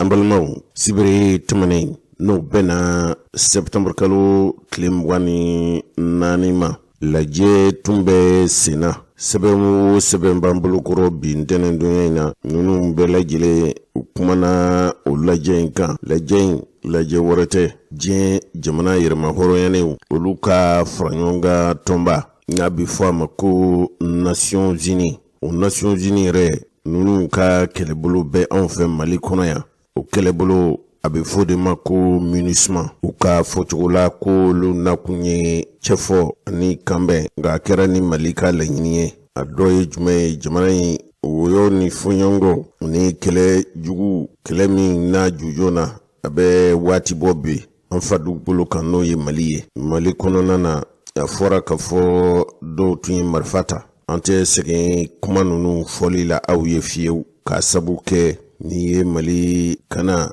ani malidenw lakanani n'i ye a sabatibaliya n'i y'i kɔfilɛ a sabu la hali dɔɔni hali n'a tun y'a sɔrɔ k'a fɔ ko a siɲɛ fɔlɔ tun tɛ o ko ye sabu kabili Mali ka yɛrɛma hɔrɔnya taara jamana kuntigi fɔlɔ minnu n'u ye nin daga in ci ka bɔ Mali da la o ye Modibo Keyita an fa Modibo Keyita tuma min na ale bɛ fanga na banbanci wale fɔlɔ dɔ kɛra yɔrɔ kelen in na Mali dugukolo kan n'o tun ye Kidali ye nka a sabu jugu tɛ jamana foyi ye fo n'a kɛra Faransi ye Faransi maraba jugu kabili don min na Modibo Keyita ye Faransi gɛn ka bɔ Mali dugukolo kan Mali ka yɛrɛma hɔrɔnya talen kɔfɛ hali ka kɔn yɛrɛ ɲɛ nazara maraba jugu hali ni kuma wɛrɛ b'u da bi kɛ k'u nakun ye anw dɛmɛni ye ka papalikɛlaw ka dagaw ci nka u bɛ ɲinɛ fɛn min kɔ o ye ka jamanaden ninnu minnu yɛrɛ kɔni b'u kalama minnu b'u yɛrɛ kalama minnu faso ka di u ye o b'a dɔn k'a fɔ Faransi nakun tɛ Mali lafiyali ye fiyewu Faransi nakun ye taɲini de ye jamana in ye mɔgɔw ye maa minnu u yɛrɛw ka kan hɔrɔnyali kɛlɛ ka hɔrɔnya n'u ka danbe n'a y'a sɔrɔ farafin jamana bɛ yen Faransi marabajugu u nanu u ka daga sigi jamana minnu da la ni jamana bɛ yen min kɛn bɛ ka Faransi kɔnɔ guman o fɔlɔfɔlɔ o tun ye Laginɛ ye sabu kabili Général de Gaulle ko jamana farafin jamana minnu tun maralen don jɔnya na ka ni jagoya panpan sigi wali jamana kan k'u ka jamana tɔnɔ siraw n'a nafasɔrɔ siraw ani a hɛrɛ fɛnw bɛɛ lajɛlen k'u cɛ ka t'i ka jamana dilan Faransi marabajugu u ka laɲini tun ye nin ye nka kabili don min na u wulila ka na an faso kɔnɔ k'a fɔ u bɛna minɛ k'an kɛ u ka marayɔrɔ ye u sago bɛ marayɔrɔ minnu na tɔnɔ na a hadamadenw n'a dugujukɔrɔ nafolo hɛrɛ sira bɛ yen k'a bɛɛ lajɛlen minɛ ka t'u ka jamana jɔ n'a ye sisan denmisɛnw minnu n'u ye kɔsayinadenw ye a b'olu ɲɛna k'a fɔ Faransi ye jamana min ye farafin jamanaw dɛmɛbaa ye nka u bɛ ɲinɛ fɛn min kɔ u tɛ fɛn min kalama n'u tun kɔrɔla cɛkɔrɔba tɔw ni musokɔrɔba tɔw minnu bɛ yen u b'a jira k'a fɔ nazara nakun foyi t'a la farafinna dugukolow kan i n'a fɔ anw faso fo taɲini jugu an joli mini an tolen kunfinya na olu sago ka sɔrɔ Modibo Keyita ni Segu tɛrɛw ye kɛlɛ kɛ Faransi a ye janfaw labɛn komi a dɛsɛra Mali la a bɛ mun de ɲini malidenw yɛrɛw dama ni ɲɔgɔn cɛ k'a fɔ wala k'a kɛ tilatilali ni farafarali bɛ se ka don malidenw yɛrɛ dama ni ɲɔgɔn cɛ cogo min b'a to olu sago bi sɔrɔ sabu n'i ye Mali dugukolo jateminɛ o fɔlɔfɔlɔ ye fɛn min ye cikɛ dugukolo don cikɛ dugukolo min diɲɛ yɛrɛ tɛ diɲɛ sɔrɔ tɛ jidi sɛnɛkɛ kɔ Mali ye sɛnɛkɛ dugukolo ye Mali dugukolo jukɔrɔla bɛn kɛra kan k'a fɔ n'i ye farafinna jamanaw ta jamana o jamana bɛ yen ko dugu jukɔrɔ nafolo tilebiyanfan bolo in fɛ n'o ye farafinna tilebiyanfan bolo ye jamana o jamana bɛ yen ko dugukolo fɛn b'a jukɔrɔ an tɛ misali fɔlɔ ta Laginɛ na Laginɛ ni Mali bɛ dancɛ bɔ dugukolo dun tɛ kogo jɔlen ye k'a fɔ danfara furancɛ min bɛ Mali ni Laginɛ cɛ ko kogo jɔlen bɛ dugukolo jukɔrɔ fɛn min bɛ dugukolo jukɔrɔ ni o kogo jɔra n'a danna yɔrɔ min na a bɛ dan yen o tɛ fɛn o fɛn bɛ Laginɛ dugukolo jukɔrɔ tuma dɔ la anje minnu bɛ Mali ani Laginɛ cɛ i b'a sɔrɔ fɛn kelen sugu kelen fana bi sɔrɔ Mali dugukolo jukɔrɔ o bi ten cogo min Senegal bɛ ten Mauritanie bɛ ten Algérie bɛ ten Niger bɛ ten Burkina Faso bɛ ten sabu Mali lamini don nin jamana ninnu de fɛ ani Côte d'Ivoire nin jamana in Faransi ɲɛ b'a la kabile bi ma se wa marabajugu ninnu i n'a fɔ Faransi jamana olu miirila ka fɔ u ye jamana minnu minɛ ni marifa ye k'u sigi ko jamana tɔnɔ siraw n'u nafa sɔrɔ siraw fɛɛ lajɛlen salo ka taa n'u ye a b'i n'a fɔ subaga adamadenw sugu n'u joli min baw don olu bɛ balo maninfinw de la bɛ balo mɔgɔw de la ni subaga dun bɛ balo mɔgɔ la n'a tɛna sa kɔni a ka balo subagaya baara a tɛn'o dabila fiyewu sabu a balo de ye hadamadenw ye Faransi ye jamana min balo ye farafin jamanaw ye n'olu ka balo n'a ye olu dunni dabila diɲɛ don o don a bɛ sa o kuma a kana kɛ malidenw ɲɛna ka fɔ Faransi nakun ye hɛrɛko ye Mali dugukolo kan o burunamɛ minnu ni Faransi de donna olu senkɔrɔ ka banbanci walew ta k'an faso Mali sɛgɛrɛ Ala ka hinɛ Modibo Keyita la o fɔlɔ y'o kɛlɛ kɛ Musa Traoré fana y'o kɛlɛ kɛ Amadou Toumani Touré y'o kɛlɛ kɛ Alpha Umaru Konare y'o kɛlɛ kɛ Professeur Jɔnkunda Traoré y'o kɛlɛ kɛ maa ma sigira fanga na kabili 1960 fo ka se 2021 ma bi jamanakuntigiya kalifa bɛ min bolo bi o de ye Colonel Assimi Goïta ye o Colonel Assimi Goïta diɲɛ jamana yɛrɛmahɔrɔɲɛnw ka lajɛ an ka jamanakuntigi fɔlɔfɔlɔ minnu taara kɛnɛ kan Modibo Keyita bɛ o la fo kana se Assimi ma bi hali ni Assimi ma taa nin nkalon in tile 24 su jamanaden bɛ k'o ka hamina ko ye k'o y'a ɲɛ sɔrɔ o ye lamɛnliw kɛ an ka jamana minisiri min sigilen don an ka jamana ni jamana wɛrɛ cɛ sira bɔli la tɔnɔ siraw n'a nafa sɔrɔ siraw ani Mali yɛrɛ ni diɲɛ jamana tɔw ni ɲɔgɔn cɛ k'an bɛ jɛ ka baara tɔnɔ siraw bɔli nafa sɔrɔ siraw olu ɲɛɲinini o ye Abdoulaye Diop ye bi o Abdoulaye Diop ale fɔlɔ de taara Mali tɔgɔ la lajɛ in kɛnɛ kan n'o ye diɲɛ jamana yɛrɛmahɔrɔɲɛnw olu ka tɔnsigiba min bɛ yen n'a bɛ fɔ a ma ko Nations Unies o ka lajɛba tun bɛ lamɛrikɛnw olu ka duguba kɔnɔ n'a bɛ fɔ a ma ko New York o tali senfɛ yanni Choguel Kokala Mayiga ka wuli ka taa Abdoulaye Diop ale ni Richila minisiri min sigilen don baara kelen na Richila jamana kan ale ka baara ye fɛn min ye Mali dugukolo kan nin cɛ in n'o ye Sergei Lavrov ye o Sergei Lavrov ni ale ye Richila ka jamana ni diɲɛ jamana tɔw ni ɲɔgɔn cɛ nafa sɔrɔ siraw bɔlen u b'a fɔ jamana min ma bi ko Fédération de Russie olu ye ni minisiri fila u ye ɲɔgɔn ye sɛbɛn bɛ an bolo kɔrɔ yan anw yɛrɛw ka minisiri n'o ye Abdoulaye Diop ye fɛn o fɛn bɛ yen n'o ye jamana fila ni ɲɔgɔn cɛ n'o ye Mali ni Russie jamana ye o ma daminɛ bi kabili Modibo Keyita ka se Général Musa Traoré ma fo kana se kɔsa in na Ibrahim Boubacar Keyita ma fo kana se don min i n'a fɔ ko bi ni Assimi Goïta ye jamanakuntigi ye nin jamanakuntigi kelen-kelenna bɛɛ lajɛlen bɛɛ ye a lajɛ i ta fɛɛrɛ ni dabali la Mali ni Rusila bɛ se ka jɛ cogo min hali ni diɲɛ jamanaw ni ɲɔgɔn cɛ jɛsiraw bɛɛ ye nafa ni tɔnɔ siraw ye bɛɛ bi ta fan de makaran Mali yɛrɛ ye fɛn min kɔlɔsi o de ye k'a fɔ jamana kana ani jamana lakana kɛlɛcɛw labɛnnen Rusila ye jamana min bada kudayi ani Mali ni ɲɔgɔn cɛ o sira ninnu tɔnɔ siraw a n'a nafa sɔrɔ walew nafa ka bon jamana fila ninnu kan kosɛbɛ n'an ko k'an b'a ta kabili Modibo Keyita ka waati fo ka se bi ma a yɛrɛ ka fɔ tuma o tuma Mali kɛlɛcɛw kɛra dangelen ye u kɛra kɛlɛmasa ye u kɛra kɛlɛ ɲɛdɔnnanganaw ye o b'a sɔrɔ u ni Rusi de jɛlen don n'o tɛ Faransi kɔni tɛ Faransi t'a ɲini fiyewu Mali ka bɔ a yɛrɛ la k'a yɛrɛ sɔrɔ n'o kuma ma bɛn maa min ma i b'a sɔrɔ i kɔnɔ jɛlen tɛ fasoko de la bada Faransi ma deli ka kɛ Mali fɛ bada Faransi ma deli ka Mali dɛmɛ n'i y'a kɛtɔ ye tuma o tuma anw kɔni b'a bisigiya ka fɔ Faransi nakun ye an kan hɔrɔnyani ni an lafiyali ye Faransi nakun tɛ foyi ye Mali dugukolo kan fo ka Mali sigi a sen sabara kɔnɔ n'o kuma ma bɛn min ma o tuma i b'a sɔrɔ i ta kɛra ko wɛrɛ ye fasoko la min tɛ jamanajɔ ye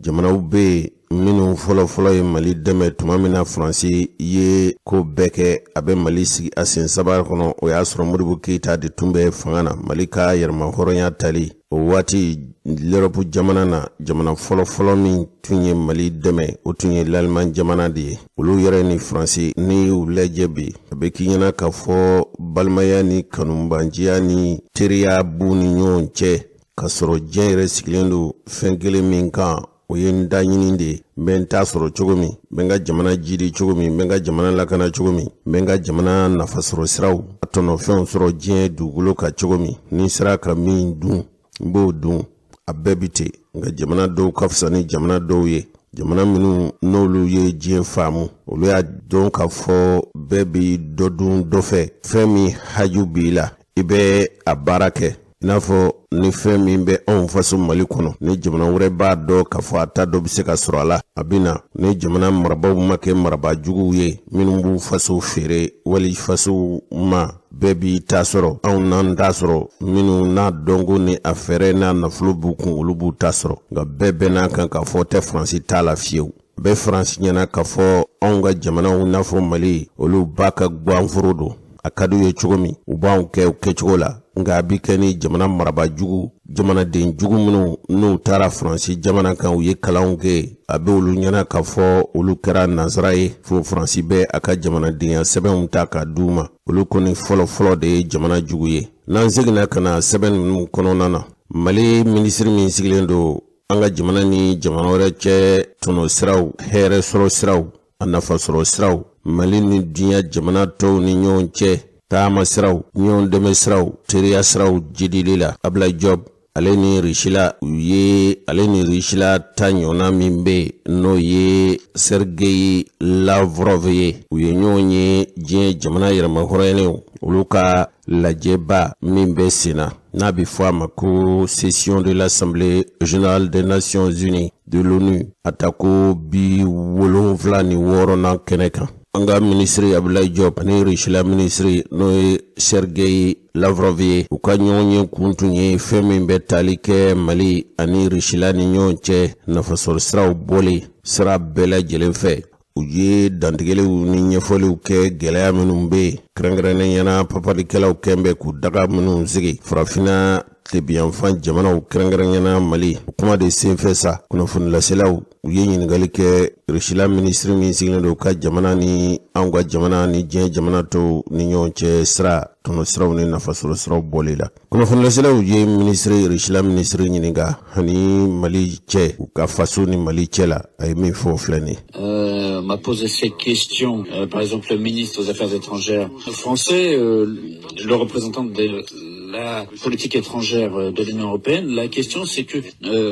dans ce pays, il y a aujourd'hui une transition qui se fait. Ni Sergei Lavrov n'ale ye Richila minisiri min sigilen don ka jamana ni jamana wɛrɛ cɛ ko ɲɛnabɔ la kunnafonilaselaw y'a ɲininkali min kɛ a ko n ye ɲininkali mɛn m'a posé cette question. Dɔ ye a ɲininkali kɛ ne yɛrɛ la par exemple le ministre aux Affaires étrangères français dɔw ko Faransi ka minisiri min sigilen don Faransi jamana ni diɲɛ jamana tɔw ni ɲɔgɔn cɛ sira tɔnɔ siraw bɔli nafasɔrɔ siraw bɔli la le représentant de la politique étrangère de l'Union européenne. Ani diɲɛ yɛrɛ nazara jamana minnu bɛ yen n'olu farala ɲɔgɔn kan ka jamanakulu sigi n'o ye Union européenne olu fana ta ɲɔna si. Dans ce pays, il y a aujourd'hui une transition qui se fait. Jamana in kan n'o ye aw da donna jamana min na n'o ye Mali jamana ye furancɛ fanga sigi bɛ furancɛ fanga bɛ nin jamana kofɔlen in kan bi. Il y a des élections pour que le peuple puisse revenir et donc il va y avoir au mois de février des élections qui vont se faire sous l'égide de l'Union africaine et d'autres organisations internationales. Jamana in kɔnɔna na jamana kuntigi sigi a wote ninnu a kow bɛ ka labɛn ka jamana kuntigi sigi labɛn a jamana kofɔlen in na n'o ye Mali ye a nɔbɔli ani a wote ninnu u kɛlen u bɛ farafina jara jamanaw ka jɛrɛtɔn olu min bɛ a kow labɛnni na ani farafina tɔn caman bɛ minnu kɛn bɛ ka jamana in sɛnsɛn jamana kuntigi sigi min n'a dɔgɔdalen don jamana in kɔnɔ a bɛ se ka lawaleya cogo min. Les pouvoirs, les autorités de transition Continue d'ailleurs cette lutte contre le terrorisme, des élections qui vont se faire sous l'égide de l'Union africaine et d'autres organisations internationales. O labɛn ninnu a sɛnsɛnnin bɛ farafina ka kelenya tɔnba n'o ye Union africaine ani farafina yɛrɛ tɔnbolofara tɔw u bɛ ka jamana in sɛnsɛn ka dɛmɛ min b'a to ka jamanakuntigi sigi ninnu bɛ se ka labɛn cogo min na. Les pouvoirs, les autorités de transition continuent d'ailleurs cette lutte contre le terrorisme et o jamana ni n'o ye Mali a jamana furancɛ fanga ɲɛmɔgɔw u bɛ u kwafala o cɛsirilen do papalikɛla ninnu minnu kɛnbɛ k'u daga sigi o jamana in dala o furancɛ fanga kuntigiw bɛ ka u cɛsiri cogo bɛɛ lajɛlen na k'o papalikɛla ninnu kɛlɛ. Dans cette optique, ils se sont adressés à des compagnies. O kɛlɛ dabali ni fɛɛrɛ ɲini na u y'u ɲɛsin dɛmɛba cakɛ bondaso dɔw ma. Armée privée. N'o ye marifatigi dɔw n'o ye kɛnyɛrɛ ye cakɛbaga marifatigi dɔw ye. Parce que la France a, si j'ai bien compris, décidé de réduire significativement. O furancɛ kelen kɔnɔ ko Faransi ye a fɔ k'a fɔ u ka kɛlɛcɛ min bɛ Mali dugukolo kan k'u bɛna u ka sɔrɔlasiw caman donni ka caman bɔ a la ka caman donni ka bɔ o jamana kɔnɔ n'o ye Mali ye. Sa présence militaire qui lutte contre les cellules terroristes. Francisco Kwana kunye upapalikela nunu ani ujatige wale chejugu jatige wale jugu keba nunu kelele Francisco Kwana kunye Mali dugoloka olu keleli de la. Qui sont dans le nord du pays et qui olu upapalikela minumbe jamana no Mali jamana koronfe n'ont pas finalement pas réussi puisque les terroristes ayera kafo nyema surala sabumi pawalikela nuni dansago wale kejugu keba nuni Mali duguluka continue à mener le bal sur place. Olu beka bu degero hali na kera kafo Francis kuka na kunyolu keleli pawalikela nunu dien dongo do ube farikura de da. Donc les autorités maliennes ont estimé que leurs forces propres étaient insuffisantes sans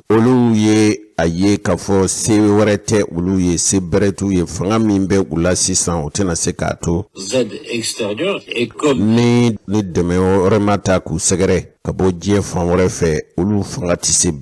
l'aide de ceux qui s'étaient engagés à déraciner le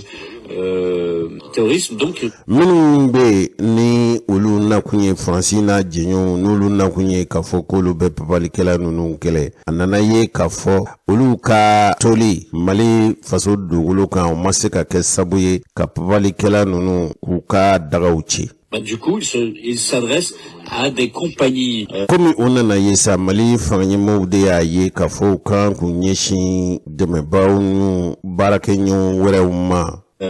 Militaires privés no ye kenyere ye keleche do ye kabo jamana wereuka russes n'ont rien à voir avec ça et cela ne concerne que le gouvernement légitime. Okuinte ma wereuka kwe ninte ma were kungwe we Mali halala fanga mi zigilendo olu de ni no ye franche fanga marabaw ye Mali duguluka ni olu kelende kungwe ani ce qui est considéré comme les forces de transition. Ne o fanga mimbe Mali kono ni adjete dona kafo ni franche fanga don latime fanga sigilende Mali duguluka. Et ceux qui proposent ce genre de service. Ani jamana wɛrɛw mɔgɔ minnu bɛ yen n'o ye kɛlɛcɛw ye kɛnyɛrɛ ye kɛlɛcɛ minnu n'olu bɛ se k'u dɛmɛ ka ni gɛlɛya minnu bɛ u da la u faso kɔnɔ bi n'o ye papalikɛlaw ka dagaw sigili papalikɛlaw ka nimaya diɲɛ dongo don dɔ bɛ fara u ka kɔlɔlɔ n'u ka tiɲɛni kan ni jamana Mali y'a ye k'a fɔ u bɛ se ka dɛmɛba wɛrɛw ɲini hali n'aw sɔrɔla kɛnyɛrɛ ye kɛlɛcɛ dɔw ka sira fɛ min bɛ se k'u dɛmɛ ka ninnu ka daga ci. Je souligne d'ailleurs que n b'a fɛ ka fɛn min fana pereperelatigɛ di aw ma. Par la ligne de l'État, nous apportons une aide. Il ne s'agit pas ici de compagnies privées. Anw ko ni Risi jamana anw ka dɛmɛ bɛ Mali yɔrɔ nka anw ma tɛmɛ ni kɛnyɛrɛ ye sɔrɔlasiw ka sira fɛ. Mais il s'agit ici d'une aide officielle. Anw bɛ dɛmɛ min ta ka Mali jamana sɛgɛrɛ o ye jamana fila ni ɲɔgɔn cɛ. Jamana fila ni ɲɔgɔn tɛ jamana kuntigiw ani jamana kolatigɛlaw ka dɛmɛ ye. Un programme de coopération. Baara ɲɔgɔnya ni jɛɲɔgɔnya o bɛ tɛmɛ anw Risi jamana ani Mali jamana ni ɲɔgɔn cɛ. Nin tɛ o sugu dɔ ye. Politique et militaire. A kɛra dabali ni fɛɛrɛ ye o, a kɛra kɛlɛ labɛn ni kɛlɛ dɛmɛsira ye o sira bɛ anw ni Mali cɛ. Et nous participons à la mise en place. Anw bɛ ka dɛmɛ kɛ dɛmɛ min n'u bɛ tali kɛ. Mission de maintien de la paix. Cɛfo ni kanbɛn kɛlɛcɛ minnu bɛ taa diɲɛ jamana ninnu kɔnɔ i n'a fɔ ɲɔna si min bɛ Mali kɔnɔ. Anw fana anw Risi jamana diɲɛ jamana yɛrɛma hɔrɔnyaniw u bɛ kɛlɛcɛ minnu bɔ ka taa basigi ɲini jamanaw kɔnɔ. Anw fana Risi jamana anw ni bɛ o la Mali dugukolo kan. Conformément avec les décisions du Conseil de sécurité. Anw bɛ don ni don sira min ye an bɛ tɛmɛ ni tɛmɛsira min ye o ye diɲɛ jamana yɛrɛma hɔrɔnyaniw ka lajɛ tɔnba n'o ye Nations Unies ye. Anw fana bɛ kolo in na i n'a fɔ jamana tɔw. Encore une fois. N b'a fɛ ka segin a kan ka pereperelatigɛ di aw ma. Je veux pas qu'il y ait de doute là-dessus. N b'a fɛ siga ka bɔ a la pewu. N bɛna min fɔ n b'a fɛ n bɛ siga kan siga ka bɔ a la pewu. Le ministre des Affaires étrangères malien. Min ye Mali yɛrɛ minisiri min sigilen don u ka jamana ni jamana wɛrɛ kungow ɲɛnabɔli la. Que j'ai vu hier. Ne y'a ye ne n'a ni ɲɔgɔn ye kunungo. Ici,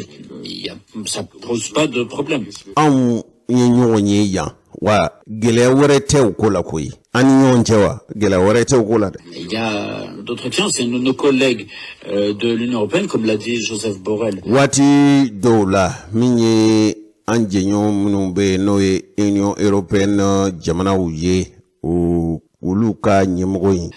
S'ils disent par exemple, ils le disent. Ni a fɔr'u fɛ i n'a fɔ misaliyara kɛ. Exactement. Ne travaillez pas en Afrique parce que c'est notre territoire.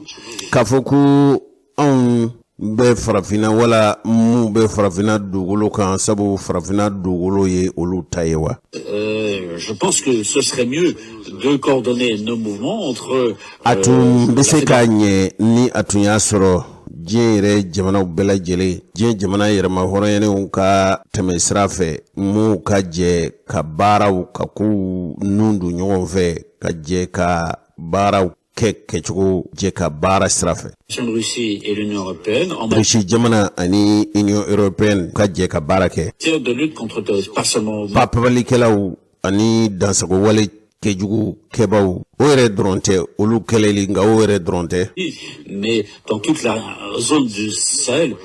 Farafina yɛrɛ tilebiyanfan jamana minnu bɛ yen ni cɛncɛn fuga kɛ ka jamana ninnu labɔ an bɛɛ ka jɛ ka magwɛn ta k'olu sɛgɛrɛ papalikɛla ni dansago wale jugu kɛbaw kɛlɛli la. Mais dire que je suis ici le premier et vous devez. A ka fɔ olu Union européenne fɛ anw fɔlɔ de nana anw fɔlɔ de ye nin kɛlɛ jujɔn anw fɔlɔ de ye nin ko in jujɔn farafin jamanaw kan o tuma. Quitter les lieux. D'abord c'est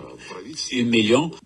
pour le gouvernement de Bamako. K'a fɔ ko anw fɔlɔ de nana maa wɛrɛ mankan ka na o jamana ninnu dɛmɛni na nin ko ye Mali yɛrɛ de kungo ye Mali fanga ɲɛmaaw fɔlɔ de kan ka. Qui a invité des partenaires étrangers. Olu de kan ka dɛmɛbaw ɲini wa olu yɛrɛw de ye dɛmɛbaw ɲini u yɛrɛw la. Mali furancɛ fanga ɲɛmɔgɔw yɛrɛ de y'a ye k'a fɔ u kan ka dɛmɛ u bɛ ka dɛmɛbaw ɲini u yɛrɛw la. Et deuxièmement, c'est pas comme ça qu'on doit parler. Mɔgɔw man ka kuma nin cogo la o ne fɔlɔ de nana ne nana e ɲɛ nin dugukolo kan o tuma e man ka na o tɛ kuma fɔ cogo ye nin tɛ kuma fɔ cogo ye fiyewu. E m'a ye n'i ye Risi jamana minisiri n'i y'a ka kumaw bɛɛ bɛn nɛgɛmaw fɛn kelen min bɛ a la dɛ o de ye k'a fɔ l'Europe jamana kɛrɛnkɛrɛnniyana min ye Faransi jamana ye. Kuma min bɛ u da anw fɔlɔ de nana Mali dugukolo kan tuma maa wɛrɛ man ka na. Yala o bɛ se ka faamu cogo di? O ye kuma fɔta yɛrɛ ye wa? O tɛ kuma bɛnta yɛrɛ ye. Ne fɔlɔ de nana e man ka na dugukolo kan dugukolo min ye dugukolotigi wɛrɛw ta ye ani fɔlɔ de nana o tuma ye man ka na yala o ye ko bɛnta ye o tɛ ko fɔta yɛrɛ ye. anw yɛrɛw fɛ Mali kɔnɔ yan Rusila ale ka lasigiden min n'o bɛ an fɛ Mali kɔnɔ jamanaden dɔw wulila ka taa ɲininka mada la n'o kɛra nin waati b'a sɔrɔ kɛra a bɛ waatinin bɔ bi ale fana ye fɛn min fɔ o filɛ nin. Parce que le groupe de patriotes du Mali kanuba den minnu bɛ yen olu de wulila. Il s'est prononcé clairement en faveur de l'approfondissement de la coopération. Olu ka laɲini fɛn min ye o ye k'a fɔ ɲɛɲinini ka kɛ ka perepere tigɛ ka dɔ fara Mali ani Rusila ni ɲɔgɔn cɛ jɛɲɔgɔnya kan. Avec mon pays, la Russie. N'o ye ne faso Rusi jamana ye. Est un partenaire historique du Mali. O ye Mali dɛmɛbakɔrɔba de ye. Rusila jamana ye Mali dɛmɛbakɔrɔ jamanaba de ye. Rusila ni Mali ni ɲɔgɔn cɛ jɛɲɔgɔnya ye jɛɲɔgɔnkɔrɔba de ye. Et dans le contexte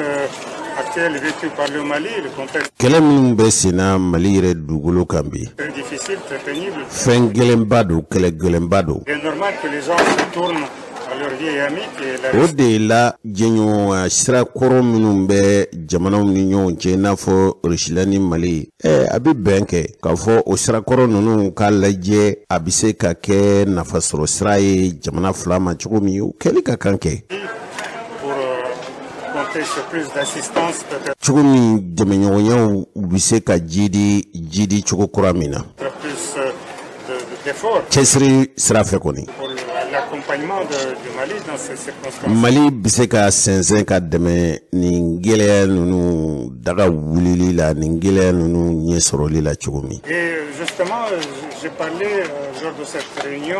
lajɛ min kɛra ni ne ni Mali jamanaden minnu k'u faso k'u b'u ye lajɛ min tɛmɛna ni ɲɔgɔn cɛ n ye min fɔ. Mali yɛrɛ ni Rusila ni ɲɔgɔn cɛ nafa ni dɛmɛsira bɔ ninnu da sera nin bɛɛ ma. Rusila yɛrɛ bɛ se ka Mali dɛmɛ cogo min na n da sera nin bɛɛ lajɛlen ma. Ça ne se fait pas dans la précipitation. Nka nin ko ninnu tɛ se ka kɛ galaba ko ye koyi. Il y a certaines choses qui se préparent en douceur. Fɛn dɔw bɛ yen olu kan ka ɲɛɲini gundo de la. Discrètement et puis après. A tɔ bɛ se ka ɲini gundo la o kɔfɛ sa. On voit. A bɛ ye a bɛ lajɛ. Donc c'est le résultat évidemment qui compte et c'est aussi notre position et notre position. Nafa jaabi nafa sɔrɔli o de ye anw ka taabolo ye o de ye anw ka hakilina ye. Elle est celle de principe. Wa o ye anw fɛ la ye bada kuda ye an ka kɛcogo de o ye. Maintien de l'unité de la souveraineté de l'intégrité territoriale. Mali ka kan hɔrɔnyani Mali ka dugukolo tigiya Mali ka dugukolo halalaya bɛ se ka segin Mali ma cogo min o fana ye anw ka laɲini kɛ. Mali sans aucun équivoque. Siga ka bɔ o kuma na anw kɔni fɛla ye fɛn min ye Mali dugukolo kelenya Mali dugukolo halaya bɛ se ka segin Mali ma cogo min o ye anw fɛla ye wa o ye anw taasira ye. Nous allons maintenir cette position. Anw kɔni b'o taasira min kan o tɛ bila anw fɛ fiyewu. Mali fɛ kɔni. Diɲɛ jamana yɛrɛma hɔrɔnyaniw ka tɔnba u ka hakilina n'u ka tɛmɛsira anw bɛ tɛmɛ sira fɛ. Fɛn siɲɛ fan bɛɛ. O de ye anw ka ta o de ye anw dantigɛlikan ye o de ye anw taala ye o de ye anw fɛla ye nin de ye anw hakilina ye. Est-ce qu'il y a quelque chose de nouveau dans le cadre de la coopération surtout militaire? Yala Mali ni Rusila ni ɲɔgɔn cɛ taabolo ni taasira kura dɔw ɲɔgɔn dɛmɛ ani ɲɔgɔn sira bɔ sɔrɔlasiya sira fɛ yala o bɔ sira kuraw bɛ yen wa. Je viens d'évoquer cela. Ni da se o de ma sisan kɛ. Il y a la visite du ministre de la Défense du Mali que nous attendons. Mali ministre dangan anw ni a kan ka ɲɔgɔn ye. Dans les jours qui viennent. Don nata ninnu. Bien pour participer à la conférence de la sécurité internationale. O kan ka taa Rusila jamana kan diɲɛ dugukolo bɛ se ka kana cogo min o lajɛ nin kan ka kɛ Rusila hakili la k'a fɔ a kan ka se. Et il va profiter qu'en marge de cette conférence on va. N'a kɛra taafɛn ye o lajɛ kɛnɛ kan. An balimaw an bɛna perepelatigɛ di k'a fɔ jamana in kɔnɔ n'o y'an faso Mali ye dɔw de bɔra ka taama ka taa Rusila lasigidenso la u ni Rusila lasigiden ɲɔgɔn ye nin baro in kɛra o de senfɛ fo ka perepelatigɛ di aw ma k'a fɔ nin tɛ lajɛ min kɛra lamɛrikɛnw ka jamana kan min kɛra sibiri tɛmɛnen nin to o lajɛ nin kɛra kɔsa in na jamanaden dɔw Bamakɔ yan jamanaden dɔ wulila ka taa Risila lasigiden fɛ laɲini mun b'u fɛ ka t'o fɔ Risila lasigiden kunnafoni lasila a bɔli min kɛ kunnafoni lasilaw de y'a ɲininka o senfɛ a ye nin fɔ nin tɛ kuma kura ye nin kɔni ye kuma kɔrɔ de ye nin kɛli bɛ furancɛ bɔ bi fo k'u perepelatigɛ di aw ma fo k'a dɔn k'a fɔ Mali yɛrɛ ani Risila u ye kanbɛn sɛbɛn dɔ kɛ u ni ɲɔgɔn cɛ jɛɲɔgɔnya a bɛ fɔ min ma ko coopération ɲɔgɔn cɛ dɛmɛ siraw ni kokɛ ɲɔgɔn siraw bɔ surasiya sira fɛ. Nous espérons que cet accord nous permettra de faire an miirila k'a fɔ o jɛɲɔgɔnya min bɛ Mali ni Risila ni ɲɔgɔn cɛ n'o ye bɛn kola ye sɔrɔlasiya sira fɛ o sira in bɛ se ka kɛ sabu ye bi des avancées min b'a to ɲɛ na sɔrɔ dɔ ko kuraw na kɛ rapides et plus teliya Mali ani Risila cɛ. Nin ye Risila lasigiden min bɛ anw fɛ Mali kɔnɔ yan. Cɛkɔrɔba ni musokɔrɔbaw lamɛrikanw yɛrɛ u ka jateminɛ cakɛbondaso dɔ bɛ n'a bɛ fɔ o ma ko Centre Carter o fana ye jaabi bɔ utukalo tile 16 tɛmɛnen. Lamɛrikanw ka jateminɛ kulu min bɛ n'u k'a ma ko Centre Carter ko y'a ye k'a fɔ u ye jaabili sɛgɛsɛgɛli sɛbɛn dɔ bɔ o sɛgɛsɛgɛli sɛbɛn in k'a daminɛ ɲinɛ yɛrɛ janvier kalo fo ka se juillet kalo tɛmɛnen ma olu ye maa dɔw ci u kana jateminɛ ni kɔlɔsili kɛ anw fɛ Mali kɔnɔ yan ko y'a jira k'a fɔ diɲɛ dongo don malidenw dɔ de bɛ bɔ malidenw ka danaya la o cɛfɔ n'u kanbɛn sɛbɛn wala a la waleyali sabatilen ko lahalaya kɛrɛnkɛrɛnnen fila bɛ yen minnu ni olu y'a to a ma se ka waleya nin kibaruya in perepelatigɛ dira Centre Carter de fɛ a y'a jira k'a fɔ a fɔlɔfɔlɔ ye fɛn min ye o de ye avril kalo tile 13 tɛmɛnen coordination des mouvements de l'Azawad n'o ye Banbanci kɛlɛbolo ye k'olu ka ɲɛmɔgɔ n'o ye Sidi Ibrahim Oldo Sadati ye k'o fagara ko mai kalo tile 24 tɛmɛnen ko jamana fanga paruna tuguni o diɲɛ dongo don malidenw u ka danaya de bɛ dɔgɔya cɛfɔni kanbɛn sɛbɛn a waleyali la u ko n'a ta bɛɛ ko cɛfɔni kanbɛn a bɛ kuntilenna minnu kan k'o ye kuntilenna ɲuman ye dɔ de kan ka fara kɔnɔnjɛya kumaw kan jamana marifatigi minnu bɛ yen n'u ni faso y'u bolonɔbila kɛ sɛbɛn na o ni jamana marabaw u y'a jira fana k'a fɔ nin kulu min nin cɛfɔni kanbɛn kulu min sigira ko ka a nɔbɔ a bɛ se ka waleya cogo ɲuman min n'o ye comité de suivi de l'accord ye ko o tɔnsigi dɔ kɛra Kidal février kalo tɛmɛnen wa mars kalo tɛmɛnen ko dɔ fana kɛra Kayi wa ninnu yɛrɛ dama ni ɲɔgɔn cɛ k'u ye kulu dɔ sigi kulu min a ɲɛmɔgɔya tun bɛ anw yɛrɛw ka cɛfɔni kanbɛn a bɛ fɔ min ma ko ministre de la réconciliation ani maa naani nin maa naani ninnu bɛɛ lajɛlen ye marifatigi minnu bɛ yen n'u ni Mali tun y'u bolonɔbila kɛ sɛbɛn na olu ka minisiriw olu fana tun b'a kɛnɛ kan cogo min nin kura bɛ fiyɛ nin cɛfɔni kanbɛn a waleyaw sabatili la u bɛnna kan fana k'a fɔ a kɛra Mali soldasi o nka kɛrɛnkɛrɛnnen ɲɛna kɛlɛbolo ninnu ka kɛlɛcɛw bɛn tun kɛra kan cɛfɔni kanbɛn ko ka marifa minɛ o kɛlɛcɛw la a bɛ fɔ ma ko désarmement o kɔfɛ u ka kɛlɛbolow ka ci minnu n'olu ye marifatigiw ye kɛlɛ marifa minɛlen kɔfɛ u ka jamakulu olu ka ci o jamakulu cilen kɔfɛ k'a lajɛ ni min bɛ se ka baara wɛrɛ sɔrɔ baara wɛrɛ ka ɲini ka d'o ma ni min yɛrɛ bɛ se ka kɛ sɔrɔlasi ye u ka ta ka kɛ Mali sɔrɔlasiw ye o waleya de bɛ sen na wa ko o waleya ninnu ka sabati kɛlɛbolotigilamaw fɛ n'u ni Mali marabaw y'u bolonɔbila kɛ sɛbɛn na wa nin waati gɛlɛn ninnu senfɛ tɔɲɔni ni kɔlɔlɔ jugu ye maa minnu sɔrɔ degun jugu ye maa minnu sɔrɔ kolo min sigira faso fɛ k'a lajɛ tiɲɛ kan tɔɲɔni jugu ni lebu jugu ni gɛlɛya jugu minnu ye mɔɔw sɔrɔ a kuma ka fɔ ni tiɲɛ ye kiitiw ka tigɛ hali kɔfɛ kɛ ni yafa bi kɛ u ka kɛ o y'a jira fana k'a fɔ politiki yɛrɛ siratigɛ la labɛn minnu bɛ sen na min b'a to jamanakuntigi kura bɛ sigi jamana yɛrɛ dantigɛli ni sigikan sariya sun n'o ye constitution ye o sariya kolo dɔw olu ladilali cogo kura la nin bɛɛ lajɛlen ye fɛn ye fɛn min a kɛlen don ka gɛlɛya don cɛfɔni kanbɛn a waleya sabatili la ale yɛrɛ kɔni fɛ n'i y'a ye k'a fɔ cɛfɔni kanbɛn a waleya sabatili gɛlɛya b'a la bi o sabu tɛ foyi ye fo siga min bɛ jamanadenw na ka se nin sɛbɛn ma wa minnu ye a waleya kɛbaw ye n'o ye Mali marabaw ni kɛlɛcɛw ye n'u tun sɔnna ko kɔnɔnjɛya hali dɔɔni ko ɲɛ tun bɛ sɔrɔ a la Amalmo anga kunungu dunkibaru kene kantunya jira ula kafo mi segu marai manga mbade be au yarawiye shiriya ulame kibaru ya minu zorla oye kafo halbe mi segu kerengeranyana mi masina marai bembaliani fitne mimbe ko atasma mafa dozo do fagara do yira jogina okera kele jugu senfe min kera kari temene no bena utikalo trimwani kono ndoma kibaru ya nya jira kafo dozo yira ka kelebolo nyemgo do de ni kibaru ya info ngamali solasiu ulufuna yu tafo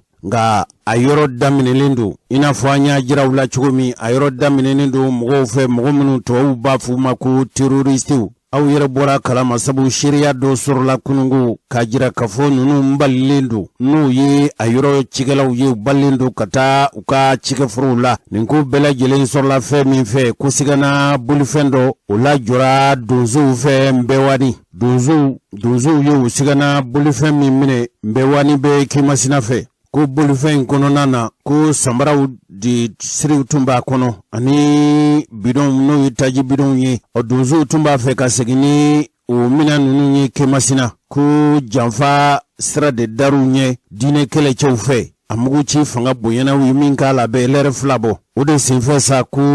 makele usara duru jogina dozo la ga anga jimna solasiu ye fenfo minu tekele ulu ya jira kafo mali solasi ude dozo do utumbe ka bolifendo konomina na jigi oni mbinga ninkela nunu ubulila tumana tumami mugu chikera nunu uni dozo nunu ani mali solasi uche ni yoro kufole nunu na halimi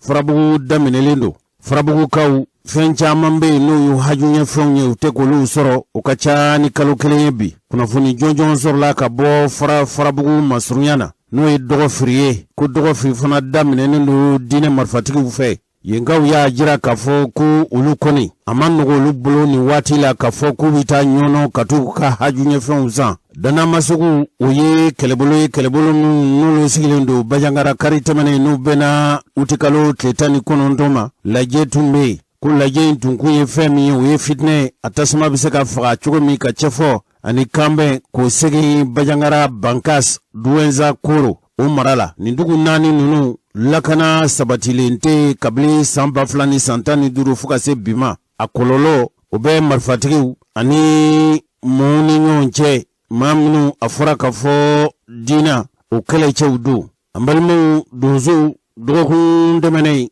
afura kafo mali dozo ni jimana marabulu nyamgo no ye shugel kukala maigai uye nyogonye ke ukera chugel kukala maigai reka chake bunda sula nere ni mani mene bado kafo ja au mfunaka sekencha mambi na au koko jamana de famba islame uye minu ngobe fasufe kolu kachani fasu juguye yala faso jugu sago biseka soro chogodi ni aya soro ko ambeni dode bomono ngote koni beturai gen warabulu chamantani dule malima so yoro la sa lisi rola akana son cheni ga ka onyana kui akana son makabi maka mfusi bayi kanon kan ka osigilintu akana son sokata maka fenshwe ka osigilintu onye bala kumbe sra mere ninka makara no son ku shiri madomi kuifa wala ki so mafa joni nodo netu ya kofo wala netu ya bali adoni dantun karlala atume kujuguke la ngudali masakote ko anga juya wali jugu keba ko anga kon chugo bela yilena madame Dabo Mamu Sakiliba madame Haja Nana Dabo madame Dabo Haja Marie Sila madame Kanouté Kaja Touré nere balmakeni mburange noye madu Kanouté ana furmuso ne Aseto Traoré Sokoroji Ousmane Kone Tongorobugu Mani Kone Aseto Samake nunu bela jilembe siwila dukunanga foli buye ba Mariatu Traoré Haja madame Jawara Dala Jawara sankawu ulu fana ya nyina fe an fana ya nyinu fe anuka jega barake nyonfe akadon kibaru be lase 100 ni ala suna madonna tanu na mina wala wala like an baden cɛ ni musow maakɔrɔba ni denmisɛn ala k'a to an ka bɛn an ka cɛkɔrɔba n'an ka musokɔrɔbaw a ye dugawu kɛ malidenw ye u ka bɛn ja mali gɛlɛya ye bɛnbaliya de ye dusukun fɔn bɛ ɲɔgɔn kɔ an tɛ ɲɔgɔn kanu ni hɛrɛ ye an tɛ ɲɔgɔn kanu ni basigi ye hadamaden hali jugu n'a ye hɛrɛ sɔrɔ a bolola hɛrɛ a bɛ se k'a di a duguma ma a b'e jɛ a la a bɛ se k'a di mɔgɔ wɛrɛ ma ni ala y'i garijɛgɛ n'a ye o nafolo kelen bɛ munumunu i bɛ taa sɔrɔ a la ka sɔrɔ hali jugu t'a fɛ hɛrɛ mana na bɛɛ bɛ dɔ sɔrɔ a la nka ni juguya nana bɛɛ bɛ dɔ sɔrɔ waati sera wasalamu alaikum an bɛna ɲɔgɔn sɔrɔ yan sini inshallah.